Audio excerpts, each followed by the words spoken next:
over 30 years of unmarried experience, I can attest that the number one question that irritates every unmarried person is this: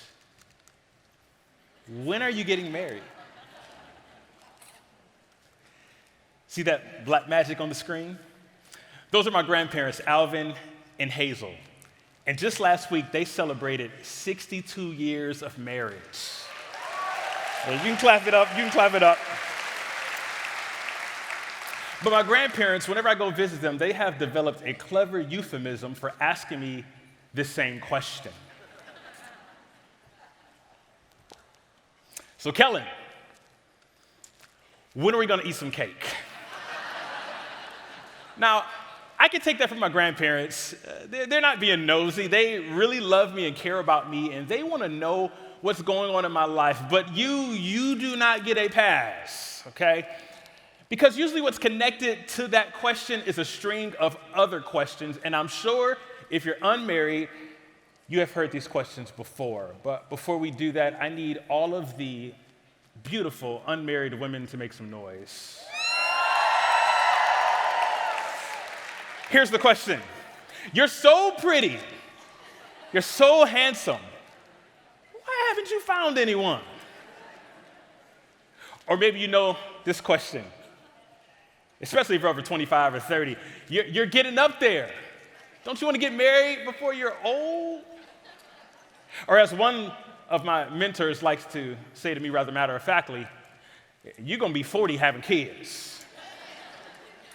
Now, what is implicitly communicated through all of these questions? I believe it's this. It's that your singleness, I missed one. I got to say this one. The high schoolers are gone, so I can say it. You're still not married, so you got to be getting busy. Talk about intrusive. What's implied through all of these is that your singleness is a sickness for which you need a cure. And so we have developed a myriad of profiles. We have bumbled and tenderized and Christian mingled and farmers only'd ourselves to a pope.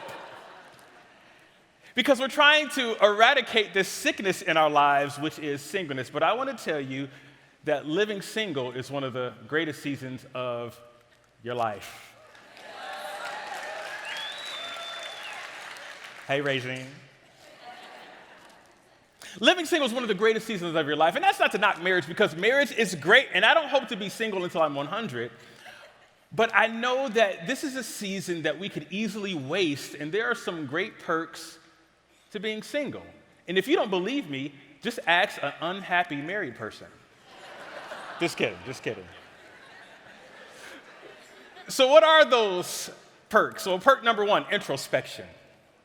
While you're by yourself, that is the best time to get to know yourself, to know what you like, to know what you dislike, to know what your core convictions are and those things that are your heartbeat. Because when you get to know yourself, you become more comfortable and secure in who you are. And should a person come along and you desire to take it to the next step, it's easier to weed people out because you know what doesn't belong.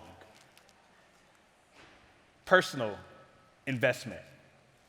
While you're single, this is a great time to invest in yourself. Now, if you're like me, when you were younger, you had the list of everything that you wanted in a girl. You wanted how tall they needed to be, what their hair needed to look like, and how much money the guy needed to make, and what kind of car he needed to drive. And we have been so consumed with finding the one that we have neglected to become the one. And seldom do we hold ourselves to the same standards that we put other people up to. And so, as an unmarried person, it's a perfect time to start investing in yourself. And you should invest in yourself educationally. I mean, that's why you're here today, to grow and to learn. You should invest in yourself physically. Watch what you eat, and maybe you start riding your bike, or start going for walks, or taking care of your physical health. You should invest in yourself emotionally. Start working on your EQ, your emotional intelligence and your emotional quotient, and developing the inward you. Time. Time is another valuable perk. And there's a jolly man at my church who loves to quote this poem to me almost every week. And it's by Dr. Benjamin Elijah Mays. And it says, "I've only just a minute. Only 60 seconds in it, forced upon me, can't refuse it, didn't seek it, didn't choose it, but it's up to me to use it. I must suffer if I lose it, give account if I abuse it. Just a tiny little minute, but eternity is in it. Now, I know everybody thinks that single people just have tons of time. I know that you're busy. I know that you've got places to go and you got things to see and you've got people to see, but while you're unmarried, you have a time currency to spend that married people just don't have. You've got time to invest in yourself. You've got time to get up and go. You've got time to build that dream or build that vision without the hindrances, the natural hindrances that come with being married, caring for the spouse and caring for the children and caring for the household. You got time. The next thing you got is freedom. Yeah, you got freedom. I mean, here's a moment in time that you don't have to call in and check in and be accountable. You can hog the bathroom as long as you want. You can take 40-minute showers with nobody banging on the door. You've got a level of freedom. You've got a measure of time. And if time is money, I think single people may be some of the wealthiest people on the planet. Now, I'm not knocking marriage, and I'm not even trying to go on some independent woman rant or independent man rant and rugged individualism. And I don't need a woman and I don't need a man. That's not what this is about. This is just a gentle nudge to let you know that while you're unmarried, utilize the time. This is my grandfather, Isaac King Jr., one of the greatest men that I ever knew. He passed away earlier this year.